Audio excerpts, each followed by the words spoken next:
past years working very hard in this government. As you know, human capital is critical to the productivity of firms and enterprises. Now, businesses will seek to leverage on an economy's human capital, provided the skills and competencies are there within the local economy.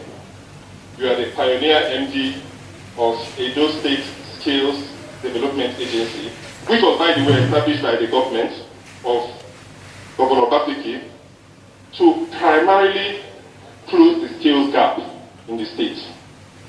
Now, I ask you, to what extent can companies seeking to establish in Edo State find people with the right skills to fill their vacancies when they come to Edo State? Thank you. Thank you very much, and thank you for having me. I think that from His Excellency's presentation, one thing is very clear, that the initiatives of this government always start with the strategy. But what's the strategy? What's the long-term goal? So in looking at jobs, in looking at how the state can be competitive, skills was approached from where do we find the overlap between what industry is looking for and what young people are interested in. And then the state government focused on 5 major sectors. So entertainment, in that sector you know that there's a high interest for young people. Agriculture, manufacturing, construction, and technology. So in these sectors, these are not just the only sectors where the state government works, but these are the sectors where the majority of time and investment and strategic thinking was put in. Because that is where, from the research, from analysis, we could see that there's an overlap between interest and opportunity for young people and for businesses. Now, to what extent? So, having invested in skills and job creation since the beginning of the administration, through Edo Jobs, through the then Ministry of Work Creation and so many other agencies in government, Edo State government has been able to become a beacon for the private sector, saying we have talent in the sectors, in these 5 sectors and more. So I'll just give you one practical example. I told somebody yesterday that at Edo Innovate right now, there's a UK-based company who has their back office at Edo Innovate. It's a data company. They started by employing 2 people, and now they have 12 staff. The company is in the UK, but they are here. So that's what I mean when I say a beacon. Because it's not just enough to have the talent. The world has to know that the talent is there. And that you have the talent in the right quantity and quality. So how the state government is invested is investing in the skills that the industry is looking for, and then making them recognizable. So ensuring that the people that are getting trained are getting the certifications that the world can recognize. So by partnering with the best, so like in technology, for example, if you're a cloud computing engineer, you have the world-class cloud computing engineer certification, and you are also advertised. So in the 5 sectors I mentioned, over 200,000 young people have been trained to either work for other people or start their own businesses, and we've had fantastic response from the private sector because of one major principle. And that is that the best person to get the job, which is not very common when you think about government intervention. The best person should get the job. So when you're coming to Edo Jobs for an employee, and they don't know provide the employees from your driver all the way to your CFO, these people are available. You know that you are going to get somebody who has been trained, somebody who has to go through a competitive process, and that your team is going to get the best. Thank you very much. That's good to hear. If we have time, I'll come back to talk about reskilling the old people. Yes. Because right now, there is no longer a retirement age. When you retire from service, you have to go and pick up a new skill. So we'll come to that if I have the time. So what I hear you say is that companies can come to you because your agency has worked hard to make sure that the skills that they need are here. John, now when these companies hear Uki's call and decide to come to invest, we know that the state government needs funds, and so you will have to scale up your IGR target. In doing that, how are you able to ensure, through the tax reforms I know that have been unveiled by the state government to ensure that companies coming to do business here are not victims of multiple taxation, heavy tax burden, and an inefficient tax system that can keep you for months filing your tax papers. So I want you to come in and convince us that your tax reforms are not only business friendly, but enable business growth and expansion. Thank you. Thank you very much. That's a brilliant question. First, I want to represent the presence of the governor and the deputy governor. I want to adopt already established protocol. The beauty of Edo is that we are blessed to have someone who understands business to be our leader. And as such, you listen to his speech, the creativity, the innovations, that is driving business. For taxation to be what I would say, articulated and managed administration-wise, you need economic activities. We'll start from there. However, we have invested in technology. We have a system, Edo State Revenue Administration System, which has now made our tax system so transparent, accountable, and computation of taxes is no longer subjective. We do electronic assessment, not manual. All our tax rates across all MDAs are now on our website. They are uploaded such that you can go to the website, you can check any form of tax that you are about to pay. You will have the range or the rate as the case may be. Also, you can do online filing. You can do your assessment. When you come in as a new business, you come to us and we will register you depending on the nature of the business you are doing. If, okay, you are just going to be doing payee, you're a limited liability company, the withholding taxes that has to do with the state, you let us know because you are a collecting agent. We'll register you on our system, give you a unique identification number, a revenue identification number, and a tax identification number. All your staff are also registered with us.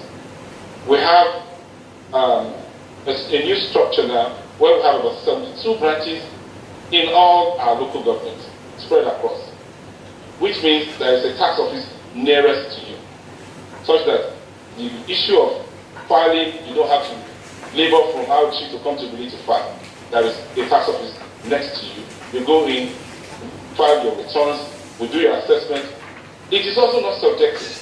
The system will calculate it based on your returns, and electronically the assessment is generated. The beauty of it is that most organizations have tax experts managing their tax affairs. They interact with us. Actually, all this can also happen online, so that you can send in your returns. We'll pick it from our website, calculate, and also send back to you. You'll see your assessment. If you have any complaints, you can also reach us. We'll clarify it, because the beauty of taxation is that it is based on law. I cannot manipulate what is not in the law. More so, the efficiency of our system has made it easy for every taxpayer to be able to estimate what their taxes will be. And then you did ask the question, the issue of multiple taxation. We are in collaborations with local government now, because the problem has always been states will come and file this, local government will come and file this. No. In Edo, we have a new system of harmonizing our taxes. Particularly those that have to do with businesses. We have a presumptive tax structure where the personal income tax of the business owner, the shop levy which belongs to the local government, and the business premises which is conducted by the state are harmonized, 3 taxes in one, and served to you. When you also make payment, you have electronic devices or means. We do not operate cash. All our tax payments and collection is cashless, and we have various medium of effective payments. Thank you. Thank you very much. That's very comforting to hear. And at least you can give him a round of applause for all of this. Businesses like to hear this type of story. But if we have the time, I will want to put the numbers to it. I would like to match your IGR and the numbers on business rule to make sure that they are properly matched. Dimeji, you know, one thing that John will tell you is that in spite of his best efforts, they will not be able to generate enough revenue to fund infrastructure. And the quality of infrastructure determines transaction costs and logistic costs for businesses. And so because public investment in infrastructure cannot deliver the quantity of infrastructure you need, PPPs now hold the key. I know that there's a PPP unit in the state. I also do know that delivering PPPs is really not an easy task. For the national government, and you can imagine how it is for sub-national government. And it's not just a Nigeria story. I said I won't say this, but you know, Edo no be Lagos, but I know you are working on some transactions in Lagos. What insights can you share with us here about how subnationals can approach the design of PPP frameworks that can deliver infrastructure? Thank you very much, Nana. The truth of the matter is that from a global perspective, the world is not short of financing. In fact, the world is awash, with money, looking for outlets, to invest in, including infrastructure. From the records we have, there is in excess of $120 trillion in assets under management that is looking for where to put the money. If you now come back to the level of Edo State, and you look at our spend on CAPEX, it is actually in the region of 45%, which is decent, by any standard. The problem is when you now compare the current spend, let's say about 50 billion on an annual basis from annual appropriation, when you relate that to the funding gap that we have, you see that we have a huge gap. So we're going to find, a way to actually crowd in the huge volumes that are available out there. In the interest of time, I will mention two things. One fairly generic, and the other fairly specific. The question you need to ask yourself is, why is it that there is so much need for infrastructure to be built?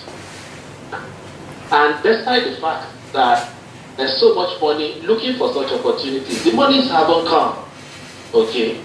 It is because there are certain binding constraints that are preventing these monies, from coming through PPPs. In my view, the most significant is the policy, legal, and regulatory framework. I think we're already doing fairly well as Edo State, because even in spite of what we have, based on the presentation by His Excellency the Governor, there's so much that is already coming in. But given the scale of our ambition as a state, and given the gap in terms of financing, there is clearly room to actually make our policy, legal, and regulatory framework for PPPs more robust. And I'll just mention very quickly three things, that we need to do. One is we need a PPP law, like yesterday. I'm aware that we have a draft. We need to get it, through Parliament, and actually pass it into law. What that would do is that it brings certainty and predictability into the investments that would come in. As we know, infrastructure build is a long-term thing, cutting across several administrations. So therefore, in order to manage the risk, we have to have predictability in the law. We need a PPP law like yesterday. Secondly, we need a PPP agency. We have one on ground right now. But again, given the amount of work that needs to be done, the capacity of the PPP agency needs to be enhanced so that they can be well positioned to actually help the ministries, departments, and agencies of the state government from where the potential PPP projects, will come. And then the final thing, very quickly, is that great, we have a 30-year development plan, and we have infrastructure as one of the key pillars. I think where we need to get to as a state is that we have a pipeline of infrastructure projects. Okay, so we need to drill down on that plan, on the infrastructure pillar in the development plan, into a more specific infrastructure blueprint by project, costed, funding strategy incorporated and phased, so that I can use that to engage potential investors to say, this is what my plan is, let's say over the next 10 years. And then also the amount of funding would also that is required. Also, the second thing, which is very specific, is that one of the major reasons why the funds are not coming in the quantum that they should is because there is a dearth of bankable PPP projects that are well structured. For you to properly structure a PPP project to be bankable, you've got to understand the risk, and you've got to properly allocate the risk. For you to be able to allocate the risk, you've got to do some basic studies to understand the demand and so on and so forth, so that you can properly allocate the risk. Because it is in the risk allocation that you actually get the value, from the PPP project. Unfortunately, because of the pressure on resources, most subnational governments cannot afford to dip their hand in the till to pay for those studies. The good news, which is the recommendation now, is that we can set up a structure that actually enables us to properly structure our PPP projects to be attractive and to be bankable to potential investors by setting up, by considering the setup of a project development or project preparation fund or facility. Okay, I don't know if I have the time to go into it now, but I think I can stop there and then come back, talk about how it can work. Hold your thoughts. You have already dropped a few that we can run with, but I'm going to come back to you to continue from where you stopped. And then, very importantly, let's try to navigate the complex delivery of PPPs through certain infrastructure assets. Let's know which ones are low-hanging fruits that the state can begin to test on. But I like the point you made about the PPP law. That's spot on. When you said it, I looked out for the speaker, but I think I didn't see him. He's not here anymore. I also like the point you made about bankable projects, and I will add, can threaten them so that subsequent governments can continue from there. But we'll come back to that. Sorry, I'm an infrastructure man, so we can have this continue to be going on. But you made something very difficult for Sarah too. I had said to her earlier on that I was going to introduce her as the person occupying the most difficult job in Nigeria right now. Because when you go out there to seek foreign investments into Nigeria, sometimes I wonder what they tell you when they look at the way things are going. But we'll talk about that later.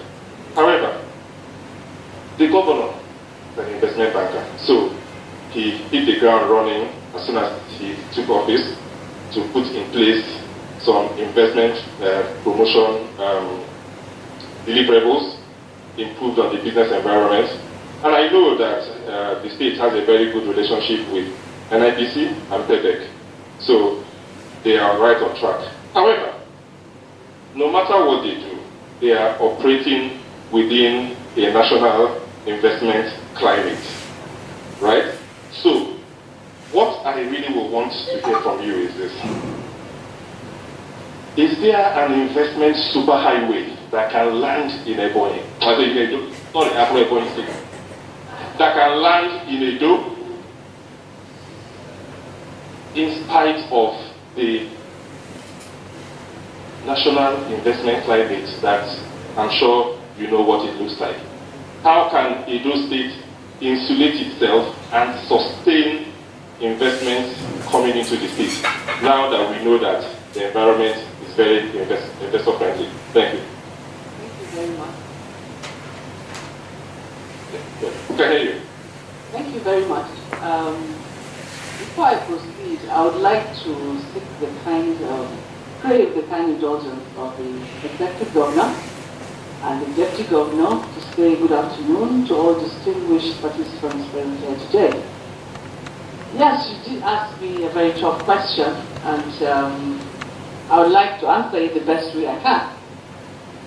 The superhighway for Edo to take advantage of exists in the sense that it all depends on the risk appetite of the particular investor.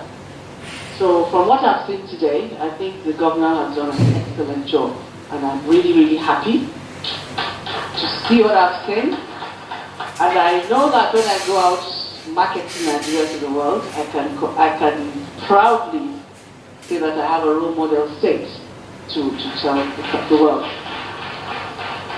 That said, yes, it's not easy really to operate within a national ecosystem that is challenged, but it does not mean that it's not possible to do.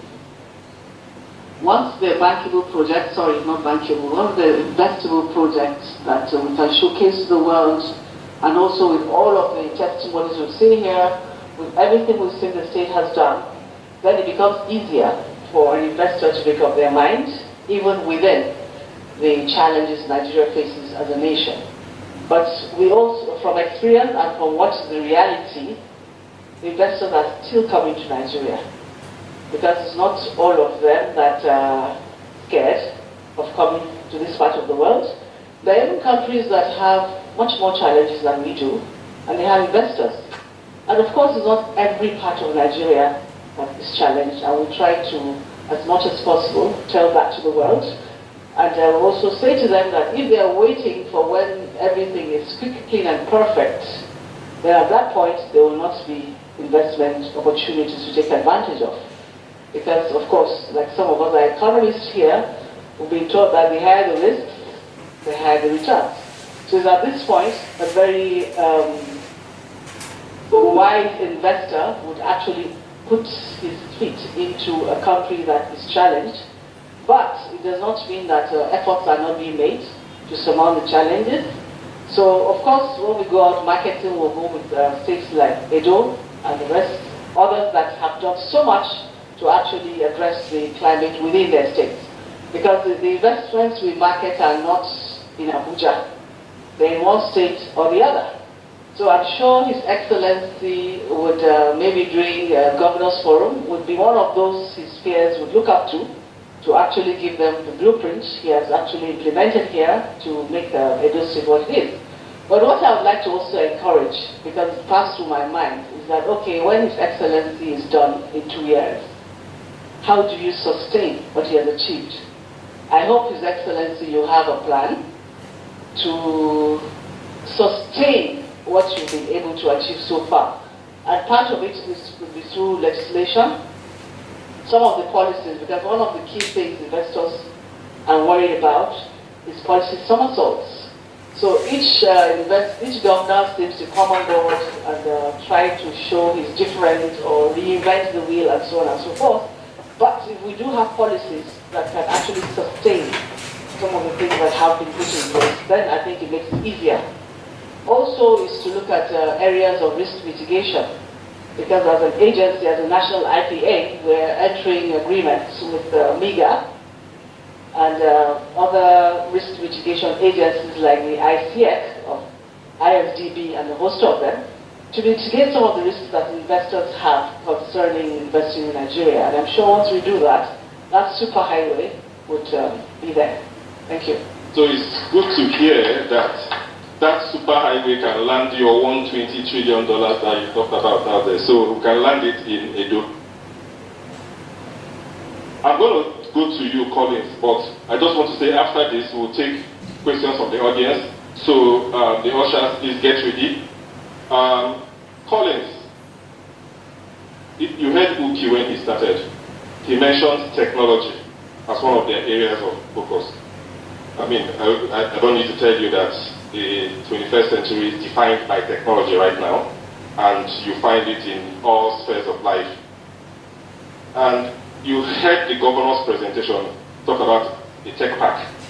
This government has been very bullish and audacious in the area of technology. So, in terms of the pillars of competitiveness, technological readiness, Ondo State is ready. Yes. But this discussion around technology adoption, to what extent can and do companies operating in Edo, are they able to adopt these technologies in their operations and processes once they are doing business here? Because it's one thing to set up a tech park and have the facility. John, the taxman, once again, thank you very much. I want to encourage investors to make Edo their destination for investment. We are tax friendly. We are very, very understanding. We support business to grow. Listening to the governor's presentation, it is very clear. The opportunity to do your business at lower cost, conducive environment, support of government is available in Edo. We are business friendly, and your business coming into Edo is what we need. That would even grow the IGR we're talking about. We are always there for you. When you have issues with your taxes, please write to us. Send us an email. We'll respond. We'll clarify to you such that whatever is a source of doubt to you, we'll clarify with you, and then you can do your business. Edo is welcoming. Edo wants you. And for my friend who was wanting to pull out people out of here, please, we want them here. We want to develop our state, because the more you move people out, the more less people that will pay taxes. We'll train them, we'll supply you the manpower. We want you to start your businesses here, and you will do well. Thank you. Thank you very much. So, Collins, you have to end with a commitment to stop taking them to Lagos. What do I tell the people from America who are recruiting my people? Anyway, the few things, look, I like the ambition of Edo State, right? But one of the ambitions I would like you to pursue is ambition around broadband penetration. I don't know where you are in that, but more and more, I think competitiveness will be based on how broadband penetrates the state. Because broadband is provided solely by public institutions like MTN and Co. So more and more it's provided by MTN and the rest of this world. If you measure your own and it's not up to say 60%, it means that 40% of your population do not have access to broadband. What it means is that if I live in Lagos and I'm from Edo State and I come home on the weekend, I can't work. Maybe if I go to my village, I will not be able to work because there will be internet access for banking, for shopping, for the kind of life I'm used to. I think states should make sure going forward that they allow people to work anywhere they are in their state, and their citizens, when they come back, have access to internet. Look, my state is Imo State. Sometimes it's so frustrating that I come to where I can use internet, I go to my village, I cannot use internet. So if I want to bank, I come to where to just access the internet, and then bank, and then I go back to my village. I don't think that kind of work works again because the things you are building today, the people there, what kind of life do they want to live? The investors you want to bring to Edo, where would they get the high skilled talent to work in those factories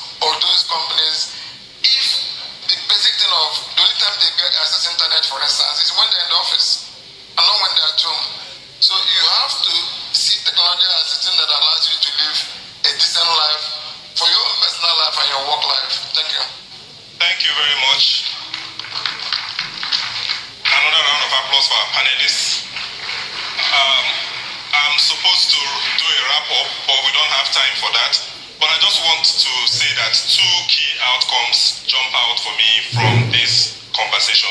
One to the government and one to the private sector. To the government, from all that we've heard, we need to put together a competitiveness toolkit for the state government. What needs to be done across each pillar in order to achieve competitiveness. Now, to the private sector, if you're sitting down there thinking, where am I going to take my next business? Where am I going to scale up my next investment? What you are hearing today is, come to Edo State. It's the best kept secret in Africa. Thank you very much.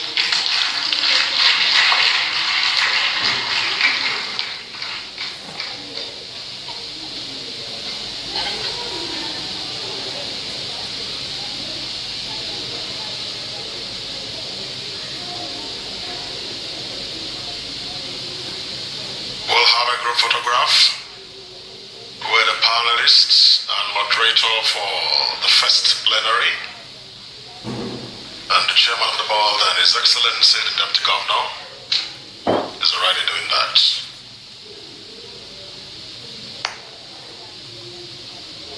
Thank you very much for those very wonderful insights.